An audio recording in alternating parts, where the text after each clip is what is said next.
그럼 바로 네 분의 토론으로 들어가겠는데요. 네 분 토론하신 분들께서는 오늘 발제가 크게 두 가지 주제인 것 같습니다. 북한 문제, 8차 당대회와 관련된 북한 문제가 있을 것 같고요. 두 번째로는 이제 바이든 신행정부의 출범과 함께 동북아 국제 질서 속에서의 한미 관계도 좋고요. 아니면 미일 관계, 한일 관계, 한중 관계, 미중 관계, 모든 부분을 다 포함하셔도 됩니다. 자유스럽게 토론을 해주시면 감사하겠습니다. 그러면 순서대로 하겠습니다. 먼저 서울신학대 교수님이신 조희행 교수님께서 먼저 한 7분에서 10분 정도 토론 부탁드리겠습니다. 오늘 발표해 주신 그 최경희 샌디 연구소장님과 그 다음에 마누엘 파슬리치 아시안 인스티튜트 이사장님 두 분께 감사드립니다. 새해 첫 이제 일주일 정도 지난 그 시기가 됐는데 조금 그 연초 늘어지는 분위기를 잡고 이제 공부할 시기가 된 것 같습니다. 저는 그 토론을 하는 그 토론자의 입장이라기보다는 질문자의 입장으로서 몇 가지 최경희 소장님과 임마누엘 이사장님께 질문을 한 가지씩만 드려보도록 하겠습니다. 첫 번째는 임마누엘 이사장님께 드리겠습니다. 이사장님께서 해주신 조언 중에 하나가 현재 오늘날 한국인들이 미국을 바라보는 그러한 시선과 그리고 조선인들이 특히 이제 18세기, 그러니까 명나라가 망하고 청나라가 들어선 다음이겠죠. 네. 그 시기 조선인들이 소중화 의식을 가지고 명나라를 보는 인식에 유사성이 있다. 이제 그런 비교 상당히 좀 인상 깊게 들었고요. 좀 연구해 볼 만한 가치가 있는 것으로 생각됩니다. 특히 그 현재 한국에 있는 그 미국 정책 전문가 많은 분들이 이제 80년대, 90년대 초반 미국에 유학했기 때문에 그때의 미국에 대한 인식을 가지고 대미 정책을 펼친다면 문제가 있다라는 부분도 인상적이었고요. 여러 가지 말씀 중에서 마지막에 해주셨던 그 상상력을 가지고 한미 관계에서 한국의 입장을 오히려 적극적으로 제안을 해서 미국이 움직이게끔 하라는 부분도 상당히 인상적이었는데 저도 그렇고 많은 그 일종의 그 힘의 논리 속의 국제 정치에서 한국이 사실 주도적으로 무언가를 대미 관계뿐만이 아니고 대중관계라든가 그 외 관계 속에서 한국이 주도적으로 해본 적이 그렇게 많지가 않은 것이 사실 오늘날의 경험이지 않습니까? 네. 그래서 질문 드리는 건데 그렇기 때문에 이제 상상력을 많이 발휘해야 되는데 여러 가지 상상력이 있을 수 있겠습니다만은 저는 이제 최근에 지난 트럼프 정부에서 한일 관계가 악화되었을 때 그 전까지의 미국과 달리 약간의 그 방관자적인 입장이 있었던 것도 사실이거든요. 네. 만약에 그 이사장님께서 한국 정부에게 제언을 하신다면 혹은 일본 정부에게 제언을 하신다면은 어떠한 방식으로 미국이 한일 관계의 그러한 건실한 그 재수립이라고 해야 되나요? 재구축이라고 해야 될까요? 네. 위해서 서로 나아가야 되는지 단순히 미국이 움직이니까 한국과 일본이 움직여라기보다는 어떤 식으로 좀 건설적인 새로운 그 상상력, 네. 이매지네이션이나요? 그런 게 있을지 다 말씀해 주셨으면 좋겠고요. 그다음에 이제 최경희 대표님께 드릴 말씀은 이제 코로나로 인해 지금 북한의 그런 상황이 어떤지는 저는 잘 모르겠습니다만은 이번 김정은 그 제8차 당대회에서 김정은 위원장이 그 사과를 했다는 그런 일부 언론의 보도가 있고 좀 요즘 말로는 쿨하게 넘겼다 하는 인식이 있는데 그 김정은 위원장이 이 코로나 시대, 이 포스트 코로나 시대를 거치면서 어떻게 주변국과 관계를 맺어갈지 어떻게 그런 리셋된 가운데서 처음부터 다시 건설해 나가려고 한국과의 남쪽과의 관계라든가 일본과의 관계라든가 중국과의 관계, 특히 이제 미국과의 관계를 어떻게 다시 수립해 나갈지 혹시 뭐 간단히 뭐 전체적인 방향, 대외 관계에 대한 얘기가 거의 없었기 때문에 이제 거기에 대해서 궁금해서 여쭙고자 합니다. 이상입니다. 네, 조혜인 교수님 감사합니다. 감사합니다. 질문 하나씩 해주셨는데요. 네. 먼저 이마누엘 이사장님께는 건설적인 상상력이 중요할 것 네. 같은데 한일 관계와 관련해서 미국이 어떤 움직임을 보이면 좋을지 좀 정책적 판단을 좀 요구하신 것 같고요. 그다음에 네. 최경희 소장님께는 당대와 관련해서 아직 결과가 나오지는 않았습니다만 북한의 주변 국가의 관계 설정에 대해서 한번 예측을 좀 부탁드린 것 같은데 좀 둘 다 어려운 문제인 것 같긴 한 것 같습니다. 일단 죄송합니다. 아닙니다. 네, 질문에 대한 답은 이따가 한 번에 정리해서 답변을 해주시고요. 바로 두 번째 토론자이신 시부의 치아루 마인지 신문 서울 특파원 기자님께서 하시겠습니다. 네, 부탁드리겠습니다. 오늘 이렇게 초대를 해주셔서 진짜 감사합니다. 제가 항상 샌드 연구소에 가서 세미나에서 그 배우는 입장이라 저는 그 뭔가 코멘트를 하기보다는 그냥 뭐 같이 뭐 질문을 하는 뭐 그런 걸로 대체할까 합니다. 네, 두 분 다 말씀 잘 들었습니다. 그 먼저 그 소장님한테 제가 특히 지금 단대회를 주재하고 있는 입장으로서 제일 궁금한 것을 제가 질문하고자 합니다. 그 아직 결과가 전혀 나오지 않는 상태이지만 그 아까 교수님 하시는 질문이랑 약간 비슷한 면이 있는데 그 제가 지금 제일 궁금한 게 뭐냐면 이렇게 코로나랑 수해랑 그리고 그 물론 그 제재도 있지만 너무 어려운 상황 하에서 그 아마 자력 현생이라든가 자기 힘으로 굴러나가겠다는 뭔가 선언이나 그런 거는 하는 느낌이 드는데 첫 번째는 그게 그렇다고 하더라도 뭐라고 할까요? 자원이 너무 부족한 상태로 어떤 전략을 내놓을 수 있는지 그리고 지금 그것과 관련해서는 그 코로나 대책인지 뭔지 모르겠지만 작년 10월부터 계속 무역이 거의 하지 않는 걸로 알고 있는데 중국 사이에서도. 근데 어떻게 보면 이거 개방하는 것보다 뭐 오히려 뭐 무역이나 그렇게 다른 나라랑 잘 관계를 더 발전시키고 자기도 발전하는 것보다 진짜 뭐 자기 힘으로 뭔가 가겠다고 하는 것처럼 보이는데 그거는 일시적인 그 코로나 때문에 그렇게 되는 건지 아니면 이게 뭔가 방침이나 방향이 그렇게 결정해서 갈 가능성이 있는지 그거 여쭤보고 싶습니다. 그리고 이사장님한테서는 이것도 약간 비슷한 질문인데요. 제가 항상 요즘 바이든 새로운 대통령이 정권이 시작하기 전부터 한국에서 나오는 얘기 중에 제일 궁금한 게 뭐냐면 한일 관계에 있어서 지난 오바마 정권 때 특히 위안부 합의했을 때 한국을 많이 압박을 받았다. 그런 얘기를 몇 번이나 제가 들었어요, 여기에서. 근데 이게 일본 입장에서 보면 사실은 중간에 미국이 어느 정도 역할을 했다는 것까지는 우리가 했다는 것까지는 알려져 있는데 오히려 일본 입장에서는 오히려 인권 문제라든가 그런 부분에 대해서 한국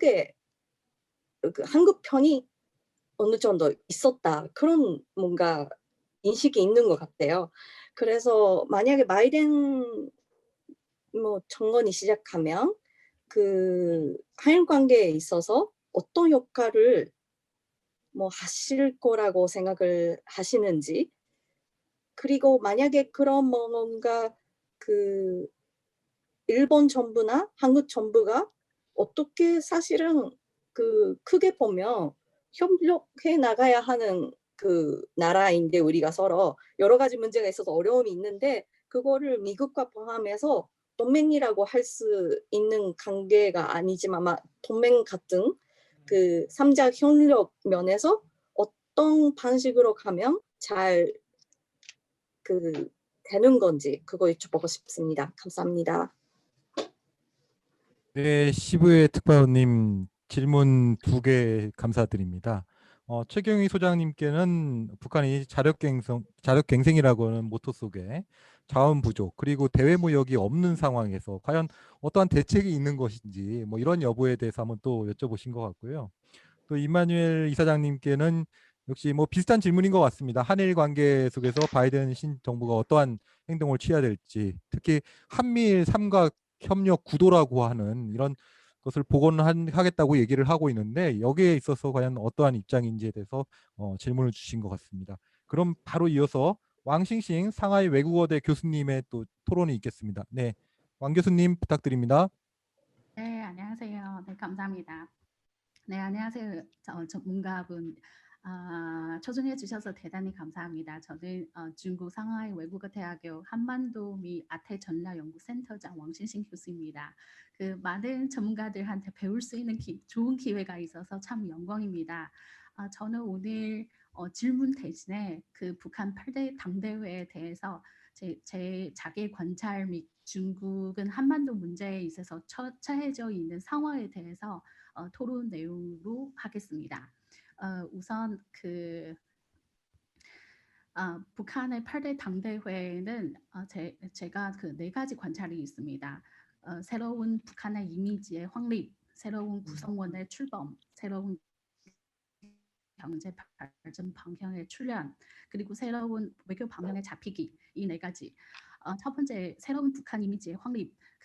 이번에 회의 기회로 김정은의 큰 그 사진이 반복하게 나오고 있는데 과거의 지도자 사진들은 점점 뒤로 나오고 있습니다. 그래서 김윤정의 시대는 이미 어느 정도 성숙한 단계로 진입하여 그 정치적인 노선도 확립되었다는 그런 신호이라고 생각합니다. 그 2번째는 새로운 리더의 구성원의 출현. 여기서는 김여정의 역할을 굉장히 주목하고 있습니다. 중국 전체에서 특히 북한 정치국에서 그 많은 구성원들의 그 병동과 함께 김여정의 역할을 과거의 대외 그 홍보 및 리더의 대행 이런 역할을 대신해서 이제 실권자의 그 역할로 전환하는 신호이라고 생각합니다. 아마도 그 많은 중국 학자들은 추측은 아마 김여정은 외교 군사 정보 분야에 있어서 중요한 역할을 담당할 가능성이 있다. 저도 그거에 대해서 동의를 합니다. 3번째는 이제 새로운 경제 발전 방향에 잡히기.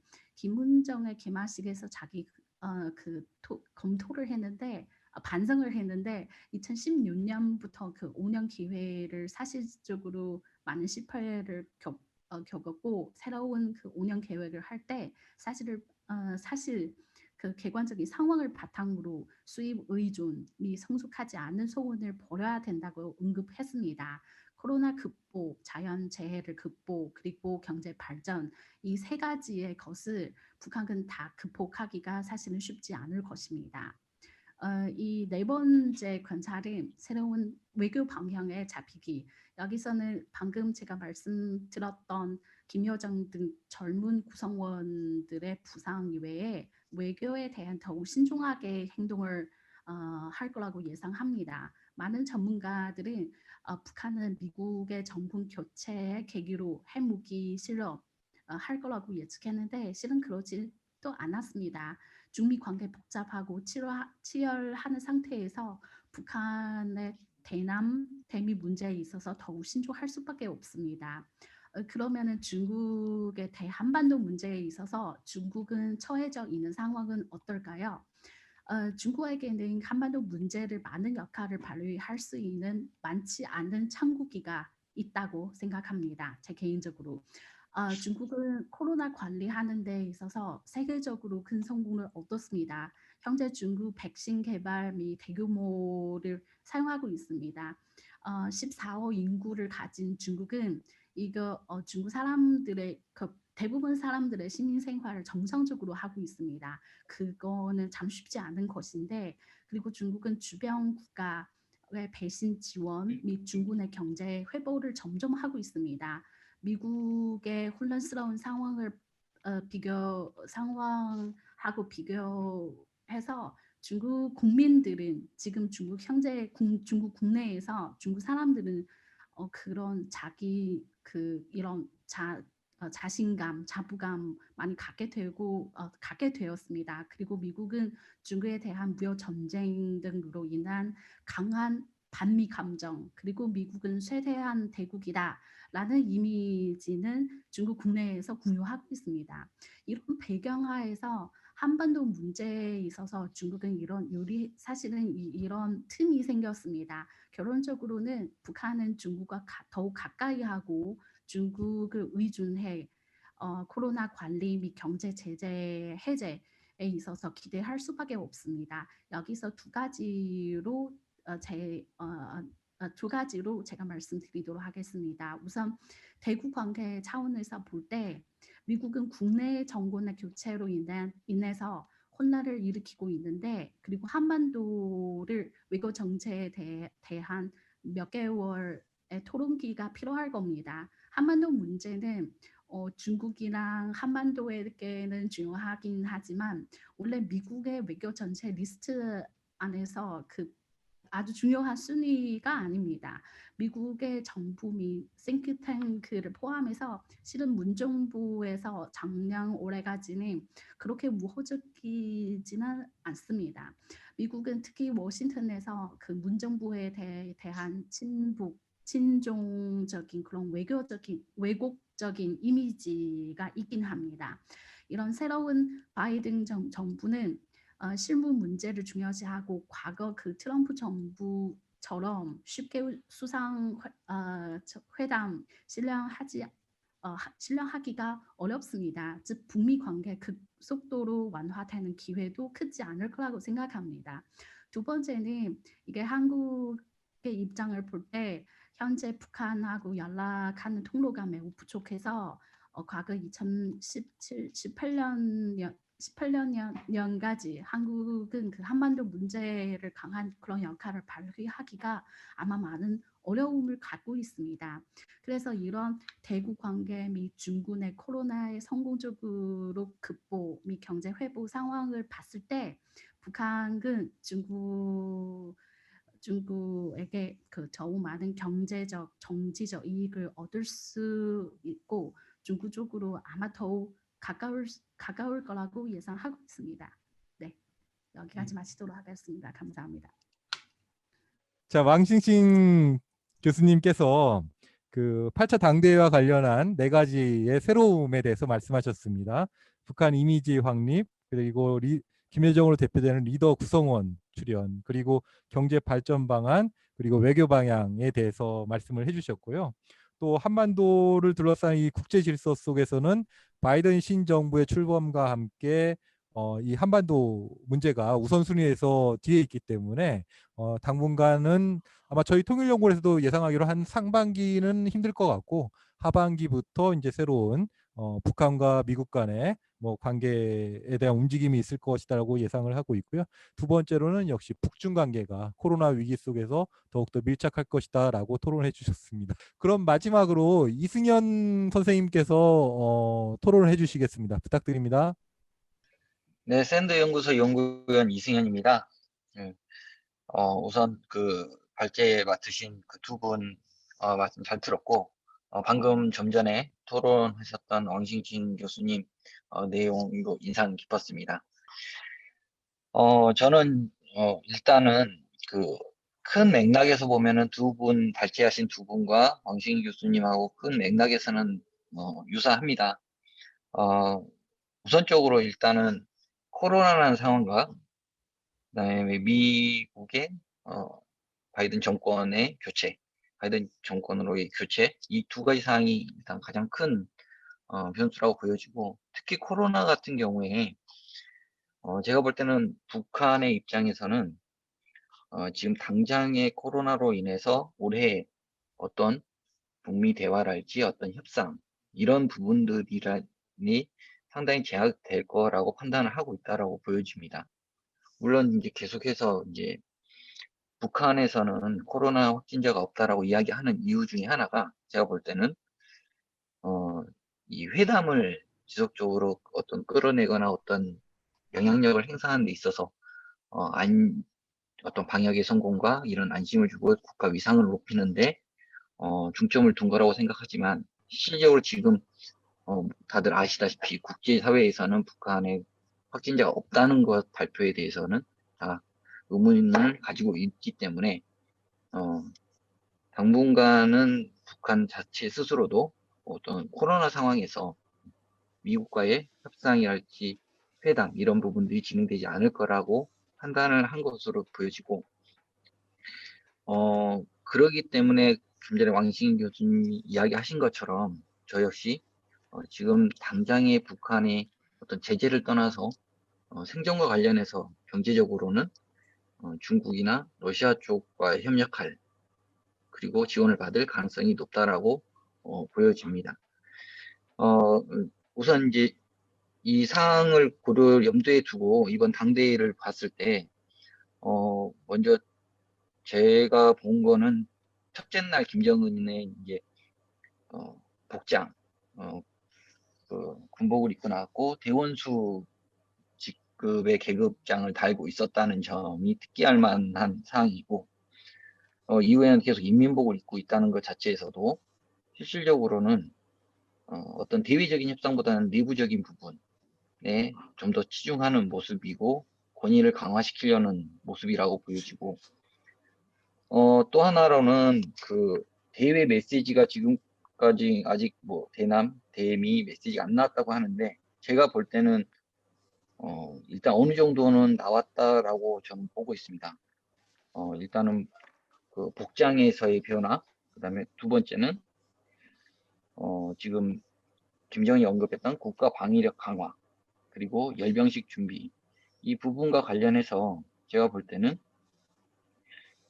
일종의 물론 오늘 3일차가 돼서 내용이 또 나올 수도 있겠지만 의도 감축이지 않느냐 어떤 협상 전략에 있어서 다 회를 보여주는 것보다는 일단 간접적으로 메시지를 전달하는 부분에 좀 더 포커스를 맞추고 아울러서 이 열병식이라는 게 단순히 내부적인 어떤 단결도 있지만 대외적으로는 군사력을 과시하고 어떤 기선제압을 하는 효과들이 있기 때문에 바이든 정권이 출범하기 직전에 그런 모습들을 보여주되 실질적인 어떤 상반기 내의 어떤 도발이랄지 실질적인 행동으로서의 위협은 최대한 자제할 것으로는 보입니다. 그리고 어떤 이제 대미 관계 핵 이런 것과 관련해서 지금 이제 미국의 정권이 바뀌고 해서 제가 볼 때는 한반도 정세에 있어서 북한과 관련된 부분에 있어서는 일종의 리셋으로 봐야 되지 않느냐라고 판단을 합니다. 그래서 북한 역시 현 상태, 그러니까 기존에 지금까지 지내는 건 없었지만 그게 현 상태를 유지하고 특히 핵과 관련된 부분에서 현 상태를 유지하려는 어떤 전략을 펼칠 것으로 보여지고 당대에서도 이것과 관계해서 어떤 미국의 적대시 정책의 철회랄지 이런 부분들과 관련된 그런 내용들을 좀 언급을 할 가능성이 있지 않나라고 보여집니다. 결론적으로는 장기적으로는 변화 사항이만 물론 변수들이 많이 있지만 단기적으로는 일단 코로나라는 상황에 있어서 북한과 중국과의 협력 관계가 강화될 것이고 미국과 어떤 그의 관계에 있어서는 다소 어떤 간접적인 방식으로 의사 메시지를 전달하고 약간의 어떤 강경책을 대남에서는 남쪽에 대해서는 어떤 강경책을 지시하지 않을까라고 보여집니다. 이상입니다. 네, 이승현 연구위원님 감사합니다. 뭐 여러 가지 그 8차 당대회와 관련된 이승현 연구위원님의 나름의 분석을 말씀해 주셨습니다. 특히 대미 대남 메시지가 어떤 협상 전력 차원에서 간접적인 방법으로 발신이 된 것이 아닌가라고 하는 점이 저에게는 좀 뜻깊게 다가온 것 같습니다. 뭐 결과를 좀 더 봐야 될 것 같다는 생각이 듭니다. 자, 그러면 바로 그 네 분 토론자들의 뭐 질문도 있었고요. 코멘트도 있었는데요. 여기에 대해서 두 분 발제자께서 간단하게 한 5분 내외로 해주시면 감사하겠습니다. 먼저 최경희 소장님 부탁드립니다. 또 여러 가지 질문과 또 그 질문도 이제 핵심 질문과 그리고 저기 왕신신 교수님의 또 이런 여러 가지 이제 그 의견들, 코멘트 이런 것들에 이제 도움이 많이 되는 것 같습니다. 첫 번째 저는 이제 그 질문과 모든 것을 이제 함축해서 좀 설명 좀 말씀드리자면 아마도 이렇게 자원이 부족한 이런 상태에서 어떻게 자력갱생으로 경제적 회복을 하느냐 하는 문제인데 뭐 사실 코로나로 인해서 북한의 제일 곤란한 부분이 경제적 문제이기도 하지만 그보다 더 어려운 거는 이제 이렇게 간접 자본, 사회적 이제 관계 이런 자본은 사회적 자본 이런 관계들이 굉장히 느슨해진다는 거죠. 조직화된 관계가 느슨해지는 것은 북한 전체주의적 이런 국가 시스템 속에서 굉장히 통제에도 어렵게 지금 작용하고 있다. 그래서 오히려 이제 경제를 희생하면서 핵을 만들었듯이 경제를 희생하면서 조직을 재구축하자는 이쪽에 이제 포커스를 굉장히 많이 맞추는 것 같습니다. 우리가 이제 이렇게 밖에서 봤을 때 그 경제가 그렇게 어려운데 어떻게 유지할 것이냐 이것이 우리는 가장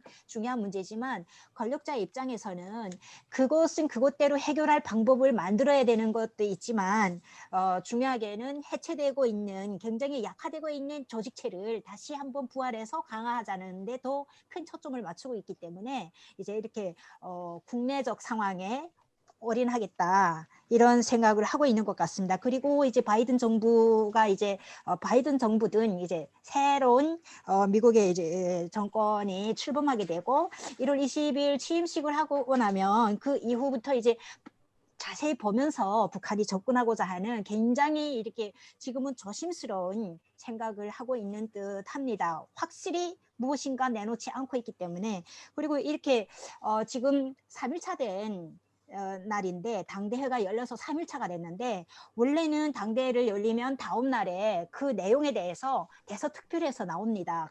가장 북한에서는 큰 행사이기 때문에 그런데 지금까지도 굉장히 노동신문에도 어떤 것도 조용해요. 했다는 그 첫날에는 이제 뭐 개회사를 했다 이 정도만 나오고 그 다음에 이제 7일과 8일 오늘까지도 그 내용에 대해서 전혀 이제 언급을 안 하고 있어요. 중요한 것은 무엇이냐 하면은 굉장히 자신감이 떨어진 상태에서 논의되고 있다 이렇게 볼 수밖에 없는데 왜냐하면 원래 하노이 노딜 때도 하노이 출발할 때는 자신감이 있을 때는 바로 출발하면서 생중계를 했어요. 그 인민과의 거의 약속이죠. 기대해도 된다. 엄청 그 출발하면서 쭉 그 과정을 생중계했는데 그 하노이에서 회담이 불발되고 돌아올 때는 굉장히 조용히 돌아왔습니다. 그래서 새벽 3시에 도착하도록 왔거든요. 그리고 이제 환영도 받지를 못했고 근데 무슨 얘기냐면 자신감이 떨어질 때 그 이렇게 남발되지 않도록 지켜야 될 게 굉장히 많은 거죠. 그래서 이런 부분을 이제 거창하게 시작은 했지만 사실상 안에서 논의되고 있는 부분은 이제 권력 구조의 개편이라든가 이제 그 왕 교수님 말씀하신 것처럼 김여정 중심의 권력 구조 개편이라든가 새로운 인물들 그다음에 또 이제 그 이미지를 이제 확 바꾸는 탈바꿈하는 이런 것 외에는 실질적인 것이 어떤 것들이 생산적인 거 있냐 하면은 거의 인민에게 의존해야 될 지도부가 인민에게 의존해야 될 상황밖에 더 있지 않을까 하는 그런 생각을 합니다. 그래서 또 대외적으로 보면은 중국 의존도가 높아질 것이라는 데 대해서는 저도 이제 굉장히 이렇게 동의를 합니다. 그런데 그러면서도 굉장히 지도부가 조심스럽게 할 것 같다는 생각이 들고요. 그리고 이제 최희를 이제 집행부에 이렇게 넣었는데 집행부? 예. 그런데 그것은 이제 아마도 도쿄 올림픽이 열릴 가능성이 있기 때문에 그 체육 담당이시지 않습니까? 그래서 그런 부분도 보게 되면 이런 그 국제적 행사에 적극적으로 참여할 하고자 하는 그런 의지는 확실히 엿보이는 것 같습니다. 그렇지만은 어떤 쪽이 무게가 더 크냐 하면은 예전에는 밖을 나와서 밖에 보여주기 위한 것 굉장히 중요시했다면 지금은 가장 절박한 게 국내적 상황을 아예 그 통제하면서 더 이제 단결력을 강화하는데 초점을 맞출 것이다. 저는 이렇게 보고 있습니다. 예, 그리고 예, 그래 이상입니다.